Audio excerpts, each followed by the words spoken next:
Ok, então,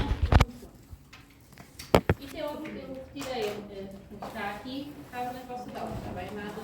Eu vou-me focar mais naquilo que não está explícito nos vossos slides, está bem? Agora, tudo o que vocês podem ler, etc., também não vou poder. Bem, vocês temos o exame macroscópico, não se esqueçam, antes disso temos o que é a macroscopia, não é? Que serve para a avaliação das amostras em bruto, que é a primeira parte da anatomia patológica, que é direcionada sempre para a patologia em si, não é? E pronto, é executada então por médicos ou técnicos, dependendo, sejam especializados, e vai estudar então as amostras que provêm da cirurgia e vai selecionar então os fragmentos para estudo. No exame macroscópico temos então a identificação das estruturas, eu vou agora passando aqui à parte. Temos a identificação das estruturas, não é? Neste caso, por exemplo, tínhamos uma colectomia total, em que temos que identificar que existe ilha terminal, que temos o apêndice ileocecal e depois o segmento secocólico, ok? Temos o ascendente, o transverso e o descendente. Okay? Em termos de avaliação de estruturas. Aqui também podemos avaliar estruturas. Temos o útero, as trompas e os ovários. Aqui também podemos, e vamos passar já para a orientação das peças. Podemos ter, segundo a estação. Não dá para ver a setinha, por causa dos olhos. Obrigada.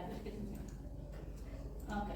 Aqui, né, temos aqui os ovários e as trompas. Esta será a vista anterior, isto mais um ponto do exame macroscópico, que será a orientação das peças, que pode ser segundo a posição anatómica ou segundo marcações feitas pelos cirurgiões. Neste caso, neste útero, temos os anexos, podemos orientá-lo pelos anexos. Os ovários são posteriores às trompas.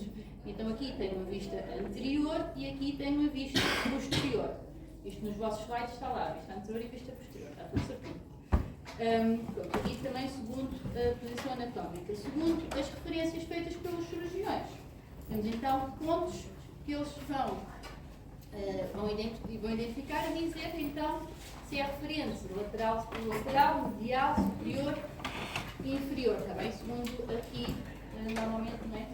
O anterior, posterior, lateral, medial, superior e inferior. Falta aqui o superior escrito. E para vos dizer, aqui o lateral medial, vocês sabem que pode ser lateral medial ou interno e externo, está bem? São dois termos que podem ser, que significam a mesma coisa, mas podem ser usados um ao outro. Okay? O medial é a mesma coisa que interno e lateral é a mesma coisa que externo. Okay? Aqui é uma imagem de uma peça então com a marcação feita pelos cirurgiões. Aqui um detalhe cutâneo também marcado pelos cirurgiões. E aqui, por exemplo, temos então, a seguir isto, temos a questão de pintar as peças. Podemos pintar as peças com diferentes cores. E para que é que serve? O que é que vamos pintar? Vamos pintar as margens cirúrgicas, vamos pintar áreas que tenham alguma retração, algumas saliências, tudo o que for assim diferente, que esteja diferente na superfície da peça, vamos pintar. Isto porquê? Qual é o objetivo de pintar as peças cirúrgicas? Identificar margens. E porquê? E porquê é que ele necessita de ter essa indicação?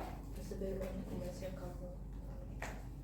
Porquê? Para ver a distância da linha, para ver a distância, por exemplo, um tumor que está da margem ou não. Para ver se é necessário retirar mais. Então, para garantir então que o tumor foi fixado na totalidade. Se o tumor estiver na tinta, ele sabe que a margem não está livre, ou por exemplo, se for uma solução de continuidade, que é uma ruptura na superfície, ou uma irregularidade, ele sabe que essa irregularidade pode ter sido causada pelo tumor. Ok? Então a tinta estando nessa, por isso é que vamos pintar irregularidades, soluções de continuidade, porque se o tumor estiver na tinta, quer dizer que foi provocado pelo tumor.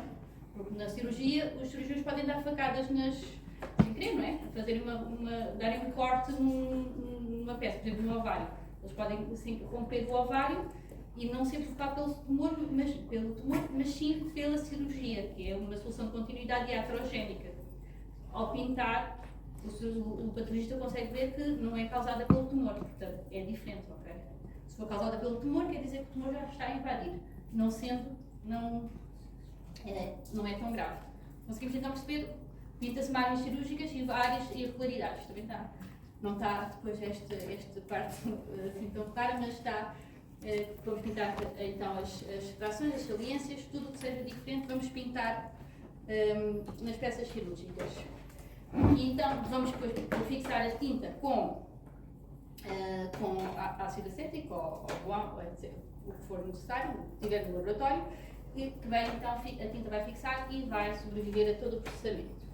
Aqui está um exemplo, não é, da tinta aqui, uma pele referenciada em como dividir, e assim ele sabe o que é superior e o que é inferior, e ao legendarmos as cassetes de esquerdo para direito, ele sabe então, se o tumor estiver perto de alguma margem, o que é que será. É importante também fazer as medições, não é? Vamos fazer as medições de todas das peças e depois todas as lesões também, ok? Aqui não pus aqui imagens disso, que está explícito depois nas nossas aulas. Imagens cirúrgicas, podemos fazê-las então de dois tipos, não é? De duas maneiras. Podemos fazer em face, como está aqui representado, ou então perpendiculares à margem. Prós e contras de fazer de uma maneira ou de outra. Então, aqui em face, o que é que o patologista vai conseguir ver toda a margem cirúrgica. O que é que ele vai conseguir ver? A distância do tumor à margem. Óbvio que em tumores que estão muito distantes da margem, isto não tem muita relevância, mas em tumores que estão perto da margem, poderá ter então essa relevância. Perpendiculares à margem. O pró, o que está a favor é que o patologista consegue medir a distância do tumor à margem. Contra, vê muito pouca superfície de margem, ok? Só vai ver um bocadinho da margem, ok? Pronto, acho que está esta parte. Depois, vamos seccionar toda a peça. É importante, se isto é tiroide seccionado, é importante seccionarmos toda a peça, para quê? Para conseguirmos identificar todas as alterações existentes. Senão não podemos excluir nenhuma porção da peça por seccionar. Por isso é o que vocês vão ver quando eu trouxer as amostras, vai ser tudo seccionado. Não temos nada por seccionar. Podemos ter pedaços menos seccionados que outros, mas tem que estar sempre tudo seccionado, ok? Senão não vamos conseguir identificar todos os processos. Aqui, temos então, a seguir, temos que saber identificar os processos patológicos. Saber que temos processos patológicos inflamatórios, neoplásicos, podem ser benignos ou malignos, temos malformações, e saber então que todas as lesões têm as suas características e temos que saber identificá-las. O que é importante? Vocês depois aqui também perceberem qual é a diferença dos neoplásicos, está bem? Depois está nas vossas aulas de discriminaria, para essa parte, dos benignos e dos malignos, as vias de metabolização, qual é as características do benigno e do maligno. Isso vocês não vamos aqui, vocês conseguem, essa parte vocês conseguem estudar, está lá escrito, nada que eu não tenha abordado. Bem, aqui em termos de identificar os processos patológicos, só para isto será um processo patológico inflamatório, porque tem aqui a criação, isto é como se fosse pus, é fibrina, que ficou aqui, que fica aderida à parede do apêndice, isto é o apêndice ileocecal. Aqui temos outro processo patológico, que será um tumor no retalho cutâneo. Aqui, macroscopicamente, parece um espinocelular ou um pavimento ocular. E aqui temos então pólipos na mucosa do cólon. É saber identificar então todos os processos. Depois temos de saber que, depois destas etapas todas, vamos proceder à colheita dos fragmentos. A colheita mínima em todas as patologias será as margens cirúrgicas, as patologias que vimos, inflamatória ou neoplásica, está bem? Vamos ter, quando é patológica, temos que ter atenção à menor distância às margens, à maior invasão ou o maior tamanho da lesão. Isto porquê? Por causa do estadiamento. Certo? Está a fazer sentido? E depois também a relação com outras estruturas, para perceber se existe invasão ou não de outras estruturas. Ter atenção também às lesões secundárias, por exemplo, este caso vinha por um adenocarcinoma do cólon e tinha também pólipos, ok?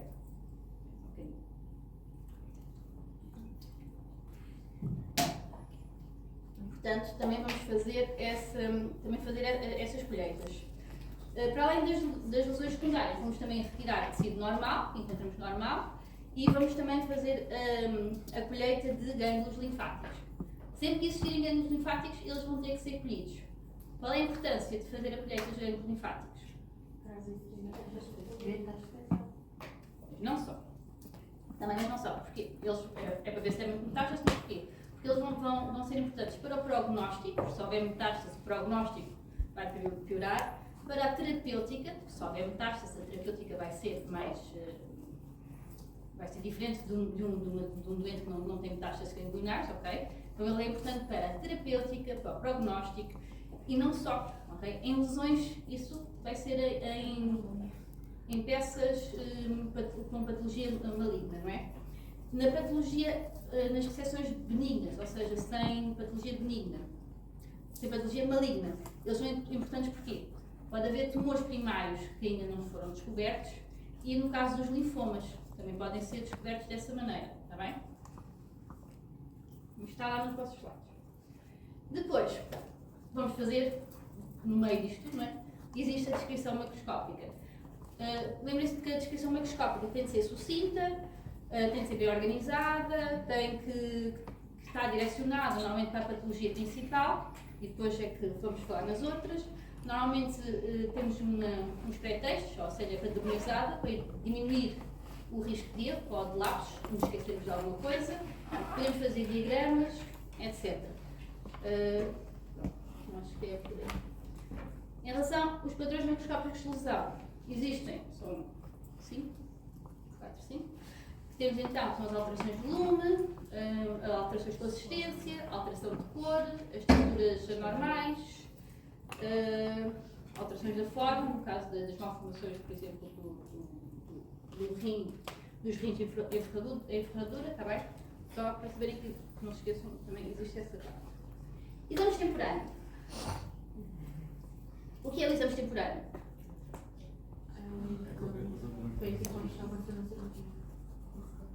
É um exame intraoperatório, ok? Quer dizer que é um exame que ocorre na anatomia patológica enquanto a cirurgia está a ocorrer.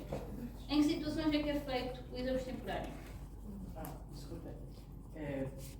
¿Qué es examen extemporáneo? No percibo. O exame extemporâneo é um exame que ocorre na anatomia patológica enquanto a cirurgia está a decorrer. A doente está no bloco operatório e é retirado, por exemplo, a tumorectomia na mama, é retirada a tumorectomia, vai para a anatomia patológica para fazermos a avaliação das margens, enquanto a doente ainda está na cirurgia. Sim? No exame extemporâneo, mais comum será na tumorectomia da mama para a avaliação de margens cirúrgicas. Fazemos também aí, vamos fazer a avaliação também do gânglio sentinela, que é o primeiro gânglio da cadeia linfática, para ver então se tem metástase ou não. Se tiver metástase, retiram a cadeia axilar. Se não tiver, mantêm, certo? O exame extemporâneo pode ser feito no caso do útero para ver a invasão do tumor, quando é carcinomas do endométrio. Também podem fazer, ocorre muitas vezes, exame extemporâneo para perceber então se o carcinoma já invade o miométrio e se invade o quanto invade. Avaliações de margens cirúrgicas, não só na mama, mas pode ser feito no estômago, por exemplo, mas aí não é só visto macroscopicamente, a olho nu, é necessário utilizar um crióstato, que é um aparelho que vai de corte, e vamos fazer cortes de congelação e vai ser visto ao microscópio essas lâminas. Se vocês também vão perceber isso. Por exemplo, no caso do ovário, o exame extemporâneo serve para perceber se é benigno ou maligno ou borderline também, que é para eles saberem como é que vão dirigir a cirurgia. Portanto, em suma, o exame extemporâneo vai servir de certa forma para orientar a cirurgia. O que é que o cirurgião pretende pelo exame extemporâneo? Saber se tem que tirar a cadeia axilar ou não, por exemplo, se as margens estão livres. Se não estiverem livres, ele vai alargar margens, vai tirar mais tecido e se, por exemplo, no caso do útero, do tumor do endométrio que já invadem, se vai tirar também cadeias axilares, ou seja, serve para perceber se é preciso fazer uma cirurgia não tão conservadora. Okay? Está percebido que é o exame extemporâneo? Sim? Alguma dúvida? Ficou alguma dúvida? Não. Veste? Sim. Tá? Pronto. Ok. Se não perceberem, voltem a perguntar, não faz. Desculpem. Não era. Pronto. Acho que está. Ok. Glândula sentinela também ficou percebido. Depois de falarmos desta parte, falamos então do sistema TNM, que é a classificação de tumores malignos. Então, aqui no TNM, o que é que nós temos? Temos então, ele foi necessário para haver maior concordância entre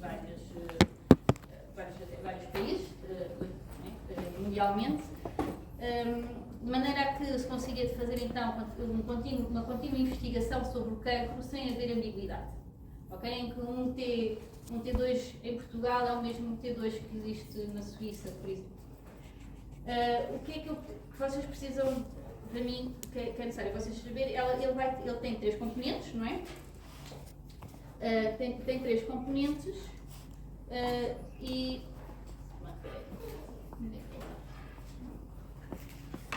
Agora perdi o carro.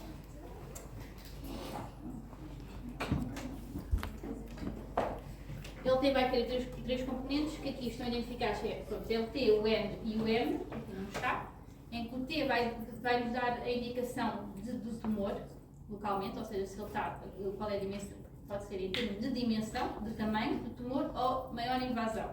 O T vai aumentando, dependendo da localização do órgão, se for mais invasivo ou se quanto maior ele for. Okay? Nesta imagem, eles representam um T que altera segundo a invasão. Okay? Quanto mais estruturas ele invadir, quer dar uma coisa?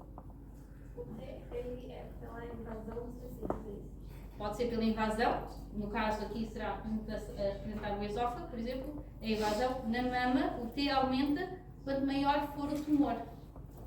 O tamanho do tumor. O tamanho, ou seja, o T vai nos dar indicação em relação ao tumor. Se o T vai ser maior quanto mais invasivo for o tumor, ou quanto maior for o tumor, dependendo do órgão. Tá bem? Então, seria o tamanho. Na mama, no cólon é invasão. Okay? O T tem estas duas vertentes. Tá bem? Pode ser então, como é que eu posso? O T vai dar a extensão do tumor. Pode ser tamanho ou invasão. Okay? O M vai nos dar a indicação de ausência ou presença de metástases nos gânglios regionais. Certo? O M dá-nos a indicação de metástases, da ausência ou presença de metástases à distância. Okay? Que eu já vos disse, nós só conseguimos ver uma metástase à distância se recebermos uma peça com metástase, não é? Porque na peça não vai. Depois na radiologia é feita também esta análise. Ok? O que é que isto vai fazer? O sistema de estadiamento vai usar então o médico a planear os tratamentos. Ele vai ser importante, o estadiamento vai ser importante para o tratamento, para o estadiamento, para prognósticos. O estadiamento vai ser para prognósticos. Existe o TNM também pós terapia, ou seja, vamos poder avaliar se o doente respondeu ou não à terapêutica e vai facilitar depois também a troca de informações entre instituições, para percebermos então quais são os tratamentos. Isto é a investigação do quanto está a ser evoluído e um das coisas vai ser então esta classificação dos tumores. Pronto, acho que vocês conseguem ter lá. Perceberem então o objetivo, ou o que é que as componentes então deste sistema. Pronto. Depois disto, passamos então para as patologias da pele, certo? Elas podem ser inflamatórias, ou neoplásicas, e dentro das neoplásicas podem ser benignas ou malignas, certo? Dentro das inflamatórias temos as psoríases, as doenças autoimunes, as doenças infecciosas. Nas benignas podemos ter os nervos monocíticos, são os sinais, as células borreicas. Nas malignas temos então o carcinoma pavimento-celular, temos o carcinoma basocelular e temos o melanoma, isto na parte da epiderme. Depois podemos ter sarcomas ou linfomas, que normalmente já são na derme ou no tecido subcutâneo, ok? Mais os sarcomas normal. Em termos de tipos de amostra, nós abordamos, podemos ter, dependendo do objetivo, que são as excisionais ou as incisionais. Qual é a diferença entre eles? Sabem? Ou dependendo do objetivo. Vocês sabem qual é a diferença entre excisionais e incisionais? Excisionais retira toda a lesão, normalmente com um bocadinho de margem. Incisionais é uma biópsia de uma lesão maior. Ou seja, imaginem que temos uma lesão muito grande, não sabemos o que é, vão só retirar um fragmento daquela lesão. Okay? A maior parte das biópsias são biópsias sem ser cutâneas, são incisionais. Uma biópsia da mama é incisional, porque eles eliminam aqueles fragmentos filiformes, é uma biópsia incisional para detectar o tumor, se será maligno ou não. Por exemplo, uma tumorectomia seria não é uma biópsia, porque é uma peça, mas seria então uma excisão, certo? Depois, dependendo da técnica, temos então as cortagens, os shapes, os punches e os retalhos cutâneos. Dependendo do tipo de lesão, pode-se usar um ou outro. Okay? Isso depois também está explícito lá nos vossos slides. Em relação aos tipos de lesões de epiderme que podemos ter, temos as máculas, as placas, as pápulas e os nódulos. Diferença entre eles. Eu posso ir mais devagar, porque nós já passamos dois tempos, né? Se quiserem. A mácula é como se fosse uma mancha, ou seja, é plana, não tem relevo. A placa tem uma pequena. A placa é uma pequena elevação, tem alguma espessura, não se considera elevada, tem uma pequena espessura. A pápula será elevada com até 1 cm de diâmetro e o nódulo é uma lesão elevada com mais de 1 cm de diâmetro. Okay? É o que distingue cada uma delas. Óbvio que nas nossas descrições macroscópicas posso usar estes termos, ou se tenho uma lesão que não se enquadra em nenhum deles, posso dizer que lesão ulcerada, pigmentada, etc. Mas podemos ter estes 4 tipos. Dúvida nestes tipos? Não há muitas, não. É só isso. Em que consistia a pápula e o nódulo? A diferença será que a pápula tem até 1 cm de diâmetro e o nódulo tem mais de 1 cm de diâmetro. É só essa a diferença. Pronto. Acho que isso também está lá no texto. Depois, em termos de seccionar as amostras de retalhos cutâneos. Pronto, eu aqui não pus a parte dos punches, não é? Podemos, quando tem mais de 3 milímetros, vamos bisseccionar, está lá nas vossas aulas, acho que isso não tem. É fácil de vocês perceberem, não é? E o da alopécia também não pus aqui, do da alopécia também normalmente é feito por punches.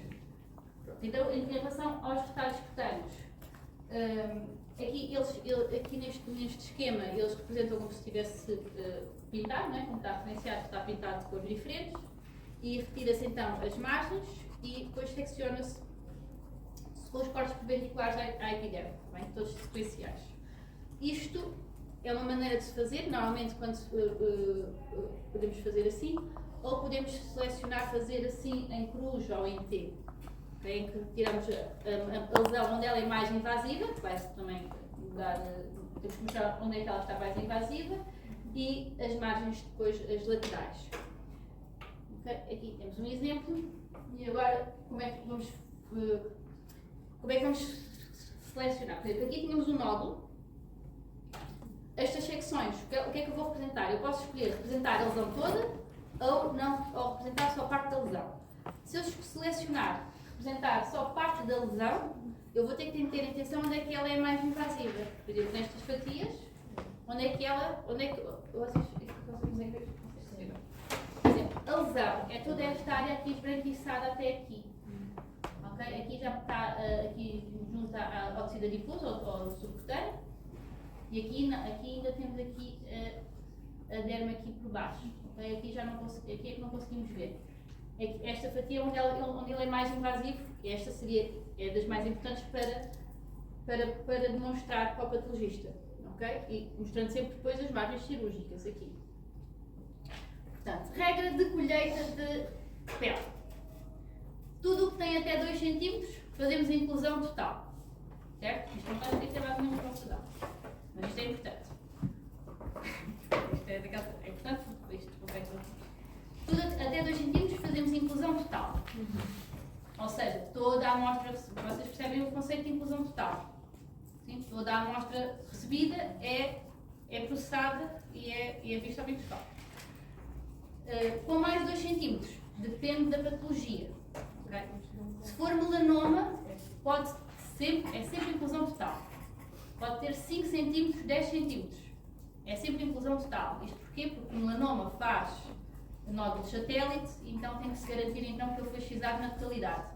Está bem? Porque às vezes eles fazem nódulos satélite que não são visíveis a olho nu. Está bem? Até na parte profunda podem não estar na epiderme. Temos então que fazer a inclusão total. Se não for melanoma, vai depender depois se a lesão tem os limites bem definidos, se eu consigo perceber se a lesão, se eu consigo perceber onde a lesão acaba, onde ela começa, eu posso então decidir optar por não incluir na totalidade. Ok? Aí, esta parte está percebida. Em termos na pele será, acho que estamos conversados aqui nas peles. Depois vocês têm mais como é que vamos descrever a lesão, isto depois está tudo nas vossas aulas, ok?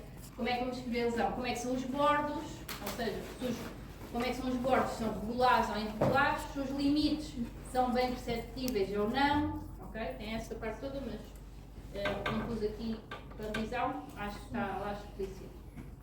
Okay? E depois na descrição macroscópica o que é que vou dizer? A dimensão da amostra que tenho, o que é que elas têm representado, como é que é a lesão, qual é a distância da lesão às margens, em secção a distância também à profunda, etc. Se for só se for, por exemplo, um sarcoma, que só está no tecido subcutâneo, também dá depois a dimensão, distâncias às margens, etc.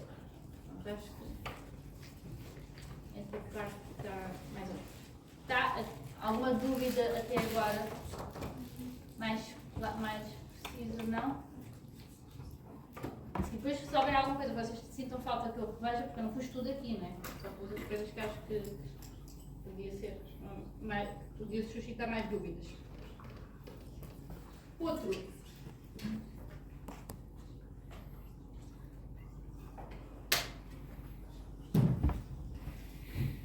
Na primeira imagem, na primeira fotografia, vocês viram que tínhamos um outro com anexos. Neste outro não temos só temos as trompas, não temos anexos. Como é que podemos orientar o útero? Vamos sempre orientar segundo a posição anatómica, não é? Todas as peças vamos tentar. Exato. Serosa ou então os anexos. A serosa, na parte anterior, termina mais cedo do que na parte posterior. Ok? Então, depois, se tivermos os anexos, será como tínhamos referido. Na parte da orientação, não ter atenção então, isto é por causa dos órgãos com que ele se relaciona. Na penização,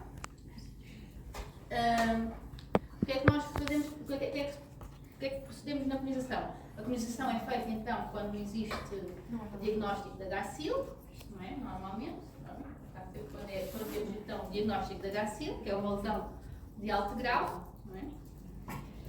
E o que é que nós fazemos? Vamos medi-la, tirar as suas dimensões, normalmente vamos dar o diâmetro, a espessura e depois aqui a profundidade, ok?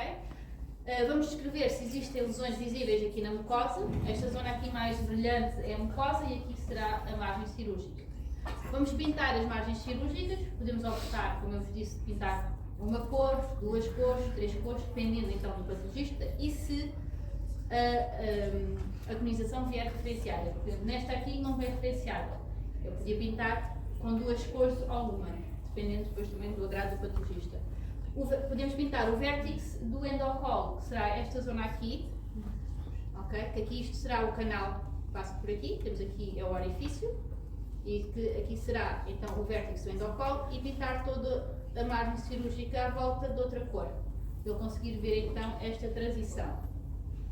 E depois vamos então fazer várias secções e incluímos estas amostras na totalidade, ok? Não existe, aqui vamos sempre incluir na totalidade. E vamos depois referenciar as cassetes. Podemos optar por cortar, depende, podemos, sempre de acordo com o agrado do patologista, não é? Mas hoje pode-se fazer cortes paralelos entre si, ou então fazer aqui, quando ela vem referenciada, o mais comum é usar, é fazer os cortes radiais, no sentido horário. Nós assim conseguimos referenciar os fragmentos. Que agora também é mais comum a conização vir referenciada do que vir não referenciada, ok? Então será então os cortes aqui radiais e sempre referenciando as cassetes pelo sentido horário. Na parte da conização, as patologias, vou deixar depois para a professora fazer nesta parte a revisão para vocês. Em relação às peças cirúrgicas que podemos ter do útero, em relação ao útero, já falamos do qual do útero temos as conizações, eu não falei, mas temos as esterectomias, temos as biópsias. Aqui no útero, eu não vos disse, mas podemos ter biópsias também de endométrio, está bem? Mas para diagnóstico. Mas vamos falando assim só das peças. Temos então as esterectomias, que é o nome da peça cirúrgica do útero. Podemos ter a simples, a subtotal, que chamam-se útero, a simples ou total. Eu vou usar sempre o termo que está no PowerPoint. A subtotal, que será só o corpo do útero, que já hoje em dia não se vai deixar o colo, que é tão propício a ter lesão. Temos a total, que engloba o útero todo, e a radical, que engloba também os paramétros, como está aqui representado. Okay? Como eu vos tinha dito, normalmente a radical será com patologia do colo. Porquê? Porque é mais provável que um tumor aqui do colo vai invadir os paramétros do que aqui um tumor que esteja aqui na cavidade uterina. Está bem? E temos então também as exentrações pélvicas.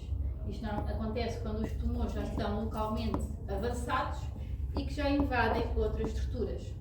Podemos ter a exentração pélvica anterior, que vai retirar útero e bexiga, uma exentração pélvica posterior, com recto e útero, ou então uma exentração pélvica que retira tudo. Sim? Em relação à preparação da amostra para a macroscopia para fixação, é importante prepararmos sempre as amostras para fixação. Os vão ser sempre abertos. Fazemos um corte em que vamos separar anterior e posterior, tanto na patologia benigna como nos carcinomas de endométrio, quando é suspeita quando temos indicação de tumor no colo ou HSIL, alguma lesão do colo, será aberto de outra maneira, está no esquema seguinte. E depois o que é que vamos representar? Na patologia benigna, por exemplo, aqui representa que foi retirado por miomas, por exemplo, está aqui representado um mioma. Vamos representar sempre o colo anterior e colo posterior, endométrio anterior e endométrio posterior, como está aqui representado, e depois nódulos, e se tivermos algum pólipo na cavidade também vamos representar, e os nódulos, se vier com anexos, também vamos representar os anexos. Aqui na patologia por carcinoma do colo, vamos pintar, aqui estão representados os paramétros, vamos pintar, normalmente pintamos anterior de uma cor, posterior de outra, seccionamos o colo pelo istmo e depois abrimos aqui o corpo do útero, exatamente como abrimos na patologia benigna, anterior e posterior. Depois, em termos de colheita, quando temos lesão no colo, a probabilidade probabilidade de conseguirmos identificar o tumor macroscopicamente ou ele está muito avançado ou não conseguimos ver, não conseguimos identificar macroscopicamente. Quando não conseguimos identificar macroscopicamente, vamos incluir o colo na totalidade, sempre.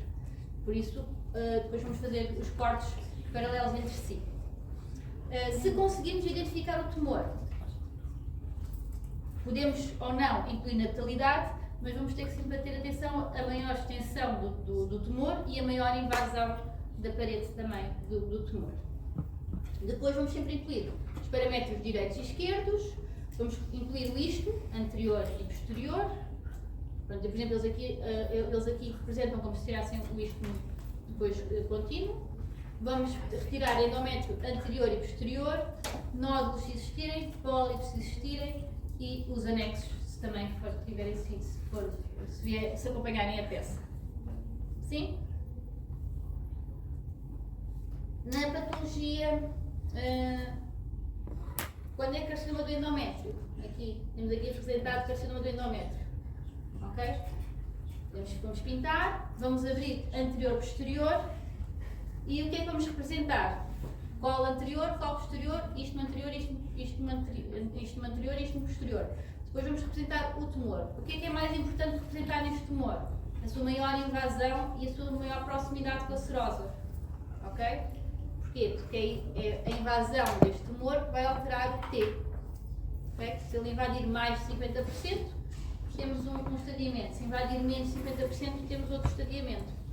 Se invadir a serosa, ainda temos outro estadiamento.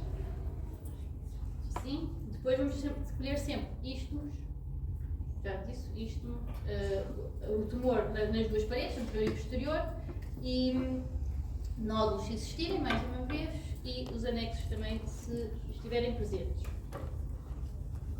Sim? Em relação às peças dos anexos, tipos de peças que podemos ter dos anexos? Podemos ter oforectomia, só se recebermos o ovário. Podemos ter uma salpingectomia se recebermos a trompa completa. Podemos ter lacações tubáricas, que é só uma porção do segmento da trompa. E podemos ter as anasectomias, que será então a remoção de todo o anexo. Sim? Anasectomia, direita ou esquerda. Salpingectomias, oforectomias ou as laqueações tubáricas. O que é que vamos proceder para a preparação destas amostras? Normalmente, quando é tumores do ovário, eles estão com umas grandes dimensões. Antes de abrirmos a peça, vamos pesar. Eles normalmente estão dilatados, estão aumentados com um conteúdo líquido. Não é? Então vamos pesar e vamos medir e vamos pintar tudo o que seja irregularidades na superfície. Porque pode ter então formações papilares ou invasões tumorais na superfície da parede. Depois vamos abrir e vamos deixar a fixar. É importante depois nestes casos referir se a parede está íntegra, se não está íntegra.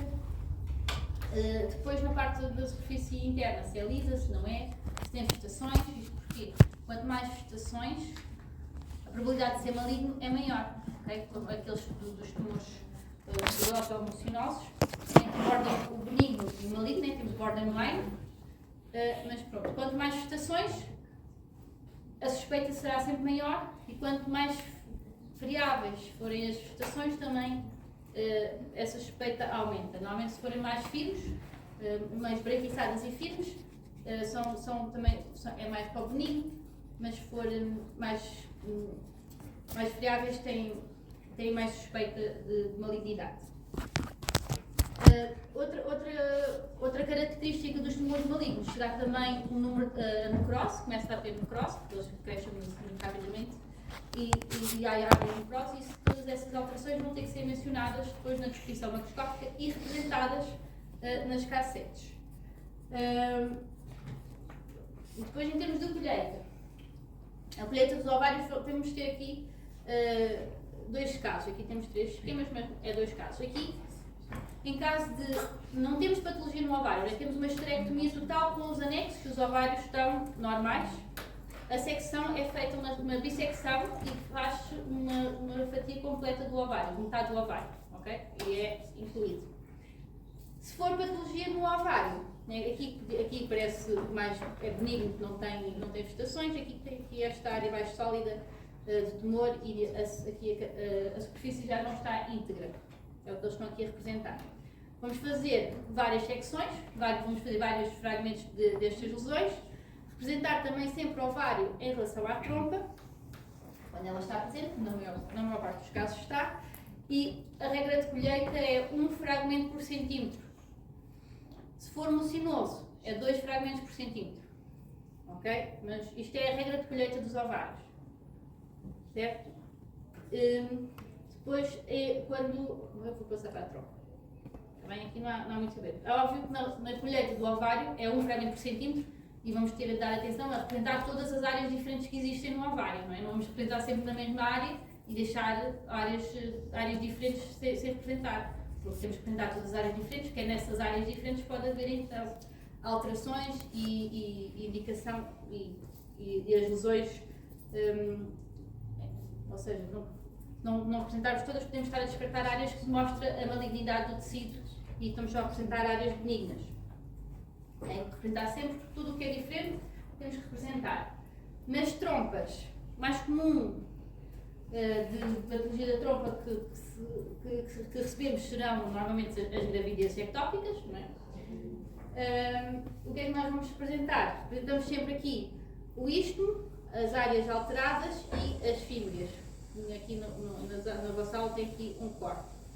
E aqui as laqueações tubáricas, vamos só um segmento, vamos representar então um fragmento de cada fragmento de laqueação. Aqui vocês que referi, que a patologia da trompa, é raro recebermos patologia só da trompa, a não ser então as gravidezes ectópicas. É importante nas gravidezes ectópicas referir se existe ou não o embrião, se conseguimos identificar ou não, se conseguimos identificar as velocidades periónicas e representar então sempre as áreas de coágulos para o patologista depois conseguir identificar se existe então material periónico ou não. Ok? E eu acabei aqui. A parte da mama, vou então mostrar-vos a apresentação que eu fiz nas jornadas. Alguma dúvida até aqui? Não? Há muitas amanhã, né? Vocês depois quarta-feira chegam à professora Rita e querem tirar dúvidas da minha parte, né? Mas pronto. Vou só aqui, isto foi uma apresentação que eu fiz então para as jornadas e eu não vou falar, não falo em patologias, porque é direcionado para o corpo da mama, só para vocês terem então o que é que isto é em relação à mama e depois, se quiserem, depois abro a apresentação da vossa aula da mama para tirarmos mais dúvidas. Aqui então, esta parte, o que é que vai fazer? Vamos fazer, a anatomia patológica vai fazer então a análise. O que é que vamos fazer então a análise das células e dos tecidos, caracterizar os tumores, não é? Se são o ductal, lobular, se é luminal A, luminal B, etc. E vamos fazer, e também dá para fazer então a avaliação da resposta terapêutica, é o que estava a dizer. Quando os doentes podem passar por uma terapia neoadjuvante, então aí nós não vamos poder conseguir, muitas vezes já não vemos solução, mas temos que analisar para ver a resposta da doente a essa terapêutica. Os tipos de amostra. Temos então as biópsias, podem ser este recute que está nas vossas aulas, e o BAF, que eu não pus lá nas vossas aulas, mas que também existe, que é a biópsia aspirativa por agulha fina, e temos também biópsias em gânglios linfáticos. Por exemplo, não só, imagina que na ecografia veem que há um gânglio já aumentado, podem biopsar e a biópsia já pode indicar que está metastizado e aí retiram logo e não fazem o exame extemporâneo deste gânglio, está bem?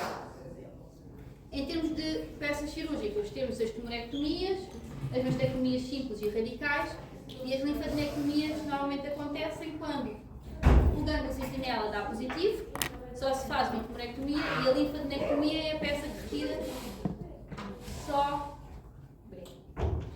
a cadeia axilar, ok? A linfadenectomia é a retirada da cadeia axilar, da parte dos gânglios linfáticos. axilar, neste caso, linfadenectomia axilar, se for inguinal ou pélvica, é uma linfadenectomia, é a remoção daquele tecido linfático, da cadeia linfática, melhor dizendo.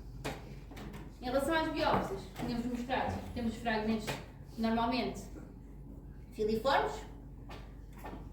Eu aqui não tenho representado as bases, mas as bases têm muito mais material. O que é que vai fazer? Vai haver um primeiro diagnóstico. Aqui representado um carcinoma ductal, que parece ter aqui uma zona de invasiva. Okay? Aqui parece mais um tumor in situ, mas aqui já parece uma área de tumor invasivo. O que é que vai acontecer? O patologista vai analisar estas biópsias e vai dar o diagnóstico se é benigno ou maligno, se é in situ ou invasivo, e vai dizer então o seu tipo histológico. O que é que ele vai fazer? Também vai fazer pedido das técnicas complementares diagnósticas, que são então a imunohistoquímica, que eu vos referi na aula, ok? Isto porquê? Que vai direcionar para a terapêutica.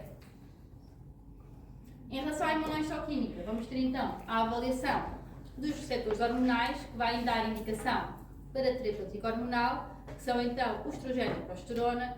Temos então o ER2 e podemos fazer a avaliação do índice de proliferação celular, com o QI107, que nos vai dar a indicação se o tumor é muito proliferativo ou pouco proliferativo. Vai-nos dar o comportamento do tumor. Estes dois vão ser indicadores de terapia, de terapêutica, e o QI dá-nos um indicador quase prognóstico, está bem? Em termos dos receptores hormonais, aqui temos os receptores estrogênio e progesterona, que são marcadores nucleares, porque é onde eles estão presentes. Em comparação, isto é a mesma área, ok? Temos a histologia HE normal, a de deturação de rotina, aqui o estrogênio e a progesterona, e vamos avaliar pela intensidade de marcação e a percentagem de células tumorais marcadas, ok?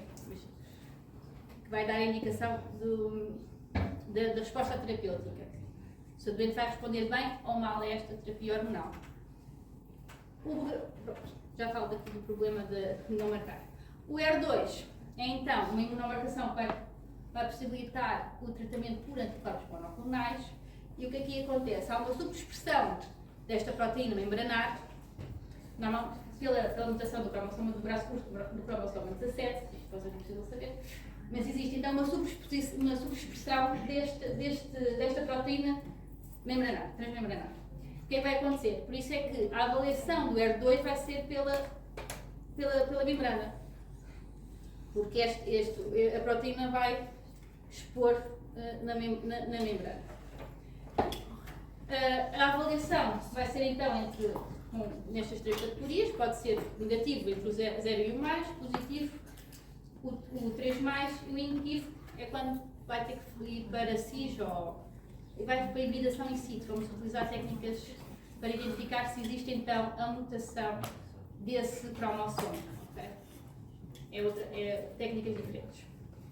Mas pronto, isto vai nos dar o quê? Vai nos dar a indicação se a doente está ou não apta a receber a terapia dirigida por anticorpos monoclonais.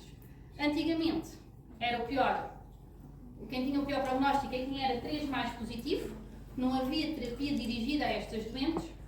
Hoje em dia já é diferente, já temos uma terapia dirigida, estas doentes respondem muito bem ao tratamento, podem fazer a quimioterapia junto com a terapia dirigida, muitas vezes antes da cirurgia, e quando fazem a tumectomia já não temos tumor residual, ou seja, elas respondem mesmo muito bem à terapêutica.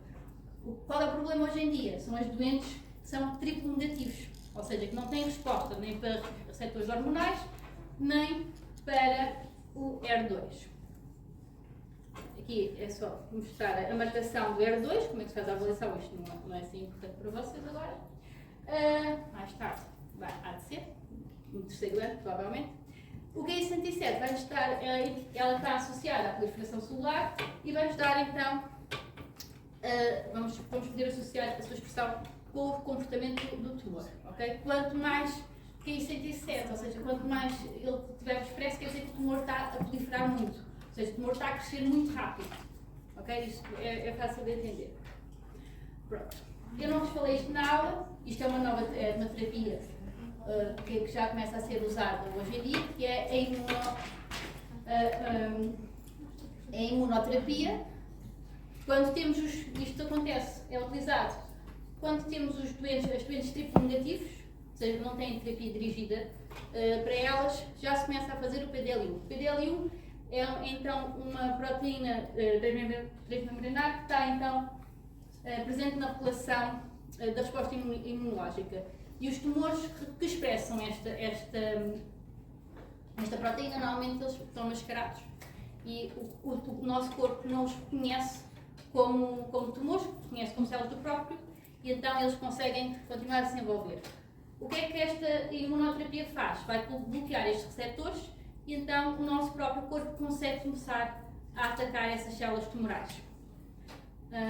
Pronto. O PDL1 começou, é muito mais usado nos tumores do pulmão, foi onde ele começou a ser utilizado e a ser estudado.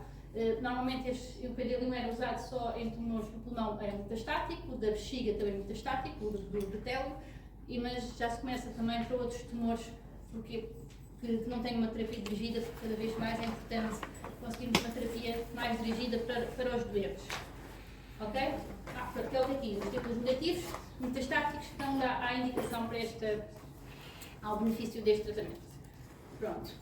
O problema do PDL1 muitas vezes é a sua interpretação, porque vamos ver as células tumorais marcadas, mas também temos que ver o microambiente tumoral, que será as células imunológicas, ok? Esta parte é too much para vocês.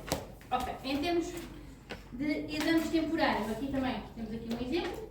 Gânglio sentinela, se for positivo, fazem a linfadenectomia axilar, se for negativo, não o fazem. As tumorectomias, vamos fazer então a avaliação da relação do tumor com as margens cirúrgicas. Se forem positivas, há o alargamento de margens, se forem negativas, está ok, o médico já não faz mais nada. O exame do gânglio sentinela, o que é que nós fazemos? Está lá no segundo slide que vocês têm sobre o exame extemporâneo, dizem que fazemos o imprint, ou seja, fazemos um esfregaço. Esse esfregaço faz uma coloração rápida e o que nós vamos ver não é o tecido todo, é só células espalhadas, que é este exemplo. Aqui só temos linfócitos, aqui temos estas células aqui aberrantes, estes núcleos que são então metastáticos, ou seja, aqui é um metástase no gânglio sentinela. Neste caso, não se fez mais nada, neste caso procede então à linfadenectomia. Nas avaliações das margens, positivas, então faz o alargamento, negativas, não se faz. Estas são as mesmas fotografias que eu tenho nas vossas aulas. E nas peças cirúrgicas, temos então a simples e a radical modificada. Vamos fazer, vai ser a avaliação da peça, vamos avaliar as margens e vamos fazer a seleção de fragmentos para análise. Não se esqueçam que vocês, aqui não está, né? Esta apresentação não era para isso. O que é importante vocês perceberem? O que é que nós vamos escolher, o que é que vamos representar? Vamos sempre representar tumor, se for nas tumorectomias, representamos tumor em relação à margem mais próxima, que é sempre muito importante. Se tivermos dois tumores, mais que um tumor nas peças, vamos sempre representar fragmentos entre os tumores, para podermos perceber se é se são dois tumores distintos. Vamos representar também o mamilo, porque depois existe normalmente, pela patologia, representamos sempre o mamilo para ver se existe invasão do tumor e até se tem doença de Paget, okay? Se tem alguma alteração ainda que não tenha sido detectada. Pronto, e aqui depois a única coisa que... Pronto, era como é que fazemos a preparação da peça, vocês lembram-se? Vamos pintar aqui a zona da aponefrose com o músculo e depois vamos fazer as secções para ajudar então a fixação e vamos avaliar o tumor, qual é a sua maior digressão, a distância ao mamilo, a distância à margem profunda. Depois disto tudo, vamos fazer a seleção dos fragmentos de interesse. Isto é um bloco, ok? Isto é um bloco em parafina, isto é o fragmento que foi selecionado aqui do tumor. Fazemos o bloco de parafina, fazemos os cortes histológicos, vamos ter então a histologia e depois a possibilidade de fazer imunomarcação. Pronto, e aqui foi lá para a apresentação, ok? Mas pronto, mas temos aqui, vamos confirmar então os dados de cancro da mama, a avaliação das margens cirúrgicas e avaliamos assim a terapia neoadjuvante. Ok? Achei que seria curioso trazer esta apresentação, não sei se vocês gostaram, mas é diferente da que estudei, a falar mais ou menos da mesma coisa. Dúvidas? Mandem e-mail, está bem? Podem, qualquer dúvida que tenham, mandem um e-mail com... Tenho estas dúvidas, mandem 1, 2, 3 e eu respondo. Eu faço isso. Estejam à vontade.